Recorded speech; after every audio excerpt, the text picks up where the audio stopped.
Please subscribe my channel.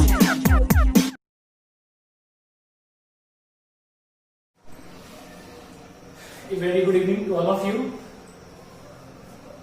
कल मैंने इसका इंट्रो देखा, मतलब मैंने इसका इंट्रो का वीडियो बता दिया था आप लोगों को, लेकिन एक्चुअल में फिर कुछ बच्चों ने बताया कि सर वो वीडियो से थोड़ी क्वालिटी सही नहीं थी, मेरी आवाज और मतलब जो वीडियो था उसमें दोनों बड़ा डिफरेंस आ रहा था।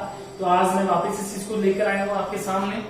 आज अपन पहला चैप्टर अपना ऑलमोस्ट कंप्लीट सा है, तो आज हम स्टार्ट कर रहे हैं चैप्टर नंबर 2, जिसका नाम है सॉल्यूशन। बहुत अच्छा चैप्टर है, उसको बहुत ढंग से हमें समझना है, ठीक है। अब मैं आपको बताऊंगा, सबसे पहले मैं आपको वही बताऊंगा कि हमें इस चैप्टर में क्या क्या हमें पढ़ना है, ठीक है। तो सबसे पहले जो हमें पढ़ना है वो हमें समझना है। सबसे पहले हम समझेंगे इसमें इंट्रोडक्शन ऑफ सॉल्यूशन। क्या पढ़ना है क्या पढ़ना है हमें इसमें? हमें पढ़ना है इंट्रोडक्शन ऑफ सॉल्यूशन। बोले तो सॉल्यूशन कहते किसे हैं, डेफिनेशन हमें समझनी है इसकी, और हमें इसका समझना है कि टाइप ऑफ सॉल्यूशन, मतलब सॉल्यूशन की टाइप क्या है, ठीक है। हम सब बहुत ढंग से पढ़ेंगे, ठीक है। सेकंड जो पॉइंट है आपका, उसमें हम पढ़ेंगे आपके इसमें कंसंट्रेशन टर्म्स। क्या पढ़ने वाले हम? नेक्स्ट पढ़ने वाले हम कंसंट्रेशन टर्म्स। कंसंट्रेशन टर्म्स बोले तो सांद्रता बल, ठीक है। मैंने आपको 11th क्लास में मैंने आपको बताया भी था और मैंने आपको करवाया भी है। कंसंट्रेशन टर्म्स कौन सी होती है? मोलरिटी, मोलरता, मोलरिटी, मोलरता, ठीक है। मोल फ्रैक्शन हो गया, मोल भिन्न, ठीक है। और मैंने आपको ये भी करवाया है weight by wait, W by W, W by V, V by V, सब आपको मैंने चीजें करवाई है। लेकिन टेंशन ना लो, जिसके लिए नहीं पढ़ी, मैं आपकी यही चीजें मैं आपको वापस यहाँ पे आज अभी अपन रिकॉल अपन इस चैप्टर में करने वाले हैं, ठीक है। ये हो गया। तीसरा जो इसमें हम जो सबसे मोस्ट इंपोर्टेंट टॉपिक पढ़ने वाले हैं वो हम पढ़ेंगे कॉलिगेटिव प्रॉपर्टीज। क्या पढ़ेंगे इसमें हम पढ़ेंगे कॉलिगेटिव प्रॉपर्टीज। अब भाई कॉलिगेटिव प्रॉपर्टीज, इसको हिंदी में कहते हैं अणुसंख्य गुणधर्म। क्या कहते हैं इसे? अणुसंख्य गुणधर्म। भाई इस चैप्टर का सबसे मोस्ट और इंपॉर्टेंट टॉपिक है भाई ये वाला, और कौन सा? Colligative properties. बहुत इंपॉर्टेंट है भाई, सही है। आपका 12th बोर्ड के हिसाब से ले लो, या आप आपकी कोई कंपटीशन एग्जाम जैसे नीट, IIT वगैरह से देखा जाए तो बहुत इंपॉर्टेंट टॉपिक है भाई, सही है। बहुत इंपॉर्टेंट टॉपिक है, ठीक है। अब देखो बात करते हैं हल। ऐसे तो हम इस चीज को डिटेल में पढ़ने वाले हैं, कॉलिगेटिव प्रॉपर्टीज होती क्या है, ठीक है। सब कुछ ढंग से पढ़ेंगे। हल्का सा यहाँ पे इसका एक आइडिया तुम ले लो कि what is the colligative properties. तो ऐसा कहा जाता है कि कॉलिगेटिव प्रॉपर्टीज वो होती है जो विलय के अणुओं की संख्या पर डिपेंड करती है। बोले तो उनकी विलय का आपका अभी आपके मन में फिर डाउट आ जाएगा कि सर ये विलय क्या है, तो टेंशन ना लो भाई, अभी 5 मिनट के अंदर आपका सारा का सारा ये जो कंफ्यूजन है वो सब आपका क्लियर हो जाएगा, ठीक है। हम बात कर रहे थे कॉलिगेटिव प्रॉपर्टीज की। कॉलिगेटिव प्रॉपर्टीज की जो बात आती है what is the colligative properties, तो मैंने आपको बताया था कि इनके बारे में ऐसा कहा जाता है कि वे गुणधर्म जो विलय के अणुओं की संख्या पर डिपेंड करे, विलय के अणुओं की मात्रा पर डिपेंड करे, उनके गुणों पर डिपेंड ना करे, तो ऐसी प्रॉपर्टीज क्या कहलाती है? वे गुण आपके कॉलिगेटिव प्रॉपर्टीज या अणुसंख्य गुणधर्म आपके कहलाते हैं। ये प्रॉपर्टीज आपकी 4 टाइप की होती है, यानी ये जो आपकी प्रॉपर्टीज मैंने सामने लिख रखी हैं, ये विलय के अणुओं की संख्या पर डिपेंड करती है, ना कि विलय की क्वालिटी पर। These properties are depends on the quantity of the solute molecule. सबसे फर्स्ट आपका जो आता है, जो हम पढ़ेंगे, वो है आपका relative lowering in vapour pressure. बोले तो वाष्प दाब में आपेक्षिक अवनमन। टेंशन ना लो, जब मैं आपको ये टॉपिक पढ़ाऊंगा उससे पहले मैं आपको बता दूंगा what is the vapour pressure, यानी वाष्प दाब आपका क्या होता है, ठीक है। नेक्स्ट है आपका एलिवेशन इन बॉइलिंग पॉइंट। बोले तो क्वथनांक में उन्नयन, यानी होगा क्या, यानी जब हम किसी भी सॉल्वेंट में जब हम कोई सॉल्यूट मिलाएंगे तो क्या होगा, उस सॉल्यूशन जो बनने वाला है उसका बॉइलिंग पॉइंट क्या होगा, इंक्रीज हो जाएगा, जिसे हम एलिवेशन इन बॉइलिंग पॉइंट कहते हैं। ये जो प्रॉपर्टीज है वो भी किस पर डिपेंड करेगी?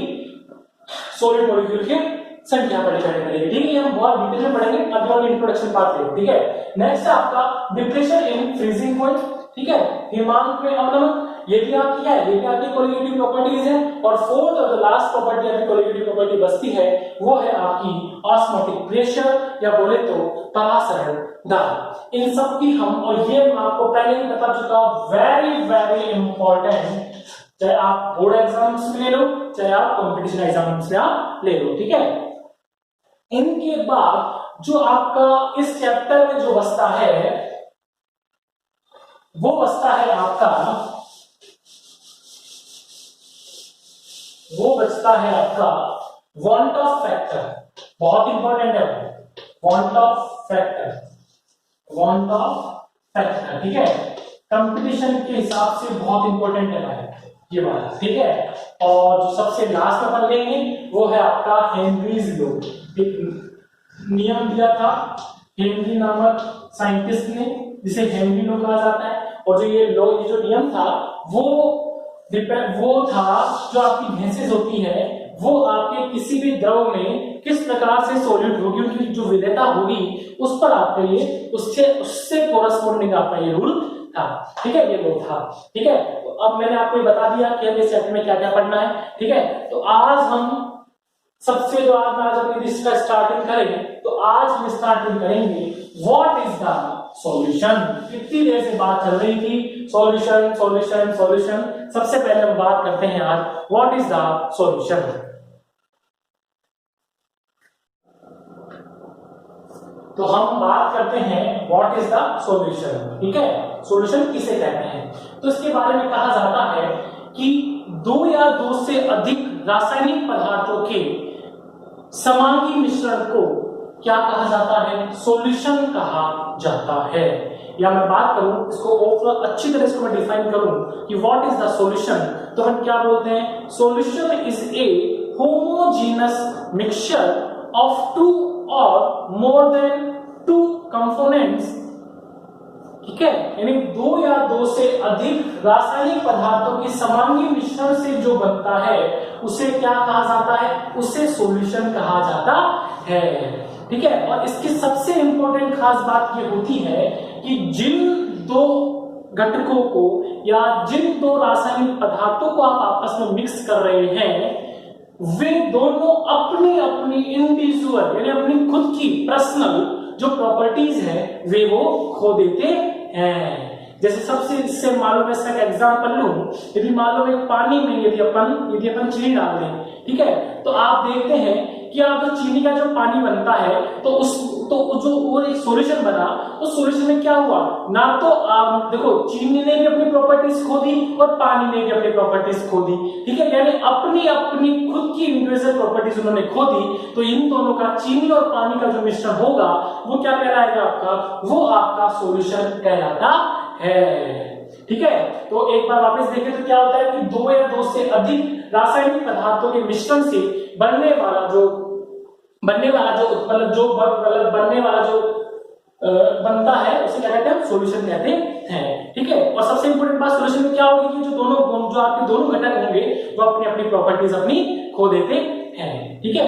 पहली बात तो ये होगी। चलो सॉल्यूशन की जो डेफिनेशन थी वो आपकी क्लियर हुई, ठीक है। नेक्स्ट जो पॉइंट है वो है आपका कि जो सॉल्यूशन होता है ये आपका दो घटकों से मिलकर बनता है, ठीक है। किससे मिलकर बनेगा, ये सॉल्यूशन आपका दो घटकों से मिलकर बनता है।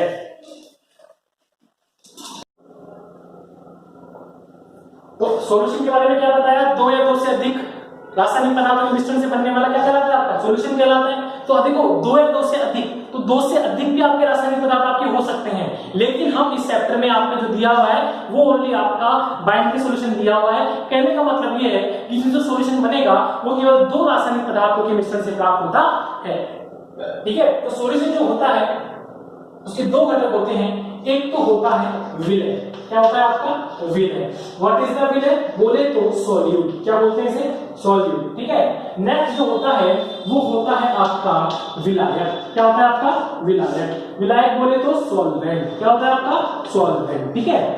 इन दोनों के बारे में थोड़ी सी बात हम कर लेते हैं। देखो भाई solute, what is a solute, विलय किसे कहते हैं, ठीक है। तो बात आती है कि साहब सॉल्यूट किसे कहते हैं, ठीक है। तो इसके बारे में ऐसा कहा जाता है कि वह पदार्थ जिसकी विलयन में मात्रा कम होती है। क्या बोला मैंने क्या बोला, सॉल्यूट क्या होता है भाई, सॉल्यूट वह होता है जिसकी विलयन में मात्रा क्या होगी, जिसकी विलयन में मात्रा कम होती है, जिसकी विलयन में मात्रा कम होती है। तो बताइए भाई, तो वो क्या कहलाएगा? आपका सोल्यूट कहलाता है। ठीक है, उसी प्रकार आपका विलायक क्या कहलाएगा? आप ये कह सकते हैं कि क्या, कि जिसकी विलयन में मात्रा अधिक हो। अरे बोलो भाई, जिसकी विलयन में मात्रा अधिक होती है, जिसकी विलयन में मात्रा अधिक होती है। ठीक है, अब देखो भाई, सबसे इंपॉर्टेंट बात विलायक के बारे में एक बात और कही जाती है कि देखो सुनो, आपको पता है कि विलय और विलायक को मिलाने से क्या बनने वाला है? आपका सॉल्यूशन बनने वाला है। बोले तो आपका विलयन बनने वाला है। तो विलयन इन दोनों घटकों में से जिसकी अवस्था प्राप्त करे। क्या बोला भाई मैंने? वापस देख भाई, वापस देख भाई, क्या बोला मैंने ऐसे बोला। देख भाई, मैंने क्या बोला? मैंने बोला कि विलयन में, विलयन किससे मिलकर बना है? विलयन प्लस विलायक से मिलकर बना है। तो विलयन जो बन गया, इन दोनों मिला हुआ जो बना, उसकी प्रावस्था इन दोनों में से प्रावस्था, जैसे मान लो इन दोनों की जो प्रावस्था है, इसकी सपोज करो इसकी जो प्रावस्था है वो गैस है। ठीक है, इसकी प्रावस्था है वो क्या है? लिक्विड है। तो इन दोनों को मिलाने के बाद आपका जो विलयन है वो फाइनली किस अवस्था में है? तो वो ही क्या कहलाता है? आपका विलायक कहलाता है। सपोज दैट मान लो आपने इन दो को मिक्स किया, ठीक है, और जो आपका सॉल्यूशन बना, आपका जो सॉल्यूशन बना, तो सॉल्यूशन सपोज करो सॉल्यूशन बनने के बाद इसकी जो अवस्था आई वो क्या है? आपकी लिक्विड आई। तो बताइए विलायक कौन हुआ आपका? तो विलायक कौन हुआ आपका? ये वाला। ठीक है, सपोज करो आपका आपने दोनों मिक्स किया और जो आपका एंड सॉल्यूशन बना उसकी फेज आपकी गैस आई, तो मतलब आपका विलायक कौन सा होगा? आपका गैस वाला। ठीक है, ये बोलो भाई, ये बात आपको सबको समझ में आई या नहीं आई? ये था आपका इंट्रोडक्शन ऑफ सॉल्यूशन। सॉल्यूशन किसे कहते हैं? सॉल्यूशन किसी से मिलकर बना होता है। अब हम पढ़ेंगे टाइप ऑफ सॉल्यूशन। तो अब आपके सामने अपने दो एग्जांपल्स लिए हैं जिनमें आपको बताना है कि इसमें से सॉल्यूट कौन है और आपका सॉल्वेंट आपका कौन है। ठीक है, तो सबसे पहले जो हमने मिक्सचर लिया है वो लिया है हमने 80% इथेनॉल प्लस 20% वाटर। ठीक है, तो अभी हमने थोड़ी देर पहले क्या आइडिया दिया था सॉल्यूट और सॉल्वेंट के बारे में? सॉल्वेंट के बारे में हमने कहा था कि विलयन में जिसकी मात्रा ज्यादा होती है वो क्या कहलाएगा? विलायक कहलाएगा, और जिसकी मात्रा कम हो क्या कहलाएगा? विलय कहलाएगा। तो आप बताइए 80% एथेनॉल और आपका 20% जल में विलायक कौन और आपका विलय कौन? तो एक बात बता भाई, ज्यादा कौन है? एथेनॉल। तो बोलो भाई ये इसमें क्या काम कर रहा है? विलायक का।